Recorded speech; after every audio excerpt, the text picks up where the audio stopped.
As you all know that Ramzan is going on, so तमाम आलम इस्लाम को रमज़ान की मुबारकबाद मेरी तरफ से। रमज़ान चल रहे हैं, सो आज डिस्कस करना चाहूँगा। Today I am just going to discuss about zakat. ज़कात के बारे में डिस्कस करना चाहता हूँ मैं आप लोगों से आज। ज़कात क्या है? देखो, zakat is the most important part of Islam. ज़कात जो है ना, एक बहुत ज़्यादा ज़रूरी पार्ट है इस्लाम का, और ज़कात अदा करना ये हमारे ऊपर फ़र्ज़ है अगर हम ज़कात के मुस्तहिक हैं।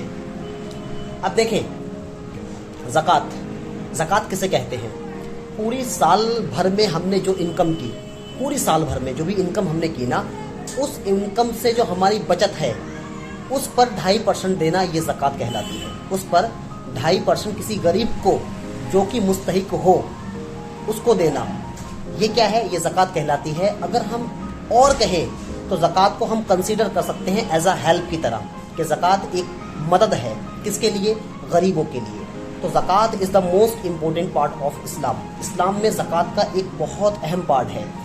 अब ज़कात के ताल्लुक से ये है कि अगर 100 रुपये हैं, अगर आपने पूरी साल में 100 रुपये बचाए, तो आपका हक बनता है कि आप उसमें से 2.5 रुपये किसी गरीब को जो मुस्तहिक हो उसको दे दें। अगर आपने पूरी साल में 1000 रुपये कमाए, बचाए मतलब ये है मेरा, सो उसमें से आपका हक बनता है कि आप उसमें से 250 रुपये किसी गरीब को दे दें। अगर आपने 1 लाख रुपए बचाए पूरी साल में, तो आपका हक बनता है कि आप किसी गरीब मुस्तहिक जो कि है ज़कात का, उसको आप 2500 रुपये दे दें। ये ज़कात की कंडीशंस हैं। ऐसे ही आप सोच सकते हैं, हर 100 पर 2.5% आपको देना है, यानी कि 100 रुपये पर 2.5 रुपये देना है। ठीक है, ये है ज़कात।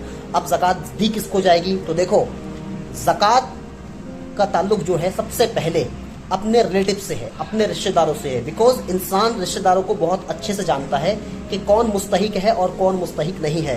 तो सबसे पहला हक जो ज़कात का बनता है वो बनता है हमारे खुद के रिश्तेदार, जिनको हम बेहतर जानते हैं। सो इसमें पहला हक बनता है हमारे भाई का, हमारी बहन का। अगर हमारी कोई बहन या हमारा कोई भाई ज़कात का मुस्तहिक है तो उसको ज़कात अदा की जाए। उसके बाद जो हक बनता है, अगर माना हमारे भाई नहीं है, हमारे बहन नहीं है, तो उनके बच्चों का हक बनता है। जैसे हमारे भतीजी हो गई, हमारे भतीजा हो गया, हमारी भांजी हो गई, है ना, या हमारा भांजा हो गया। अगर ये भी मुस्तहिक ज़कात के नहीं है तो आप और आगे बढ़ जाएं, तो ज़कात का जो हक जाता है वो चाचा को जाता है, कि चाचा को हक दिया जाए, चाचा को दे दिया जाए, चाची को दे दिया जाए। ठीक है ना, ये हक बनता है।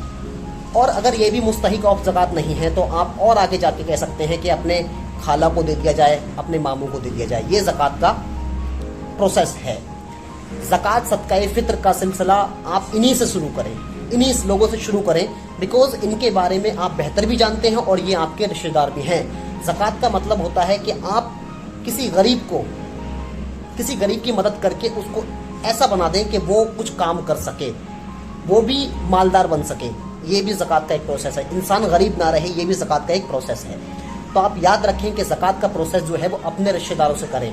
अगर आपके रिश्तेदार ज़कात के मुस्तहिक हैं और आप ज़कात किन्हीं और लोगों को देते हैं, तो ऐसी ज़कात भी काबिल कबूल नहीं है। ये भी याद रखें। बिकॉज ज़कात का पहला हक जो बनता है वो अपने करीबी रिश्तेदारों का बनता है। इस बात को आप ज़रूर से याद रखें। अच्छा, ज़कात हम अपने बाप को नहीं दे सकते, बाप बेटे को ज़कात नहीं दे सकता। ऐसे ही हम अपने दादा दादी को भी ज़कात नहीं दे सकते। सेम एज हम अपने नाना नानी को भी ज़कात नहीं दे सकते। तो ये बात भी याद रखें साथ में। अच्छा, शौहर अपनी बीवी को भी ज़कात नहीं दे सकता। तो याद रखें, zakat is the most important part of Islam. ज़कात का मतलब ये होता है कि दूसरों की मदद करना इस तरह से कि वो भी हमारी तरह मालदार हो जाए। So please do it continuously, and so it is a very important part of Islam. Okay, अल्लाह हाफिज़।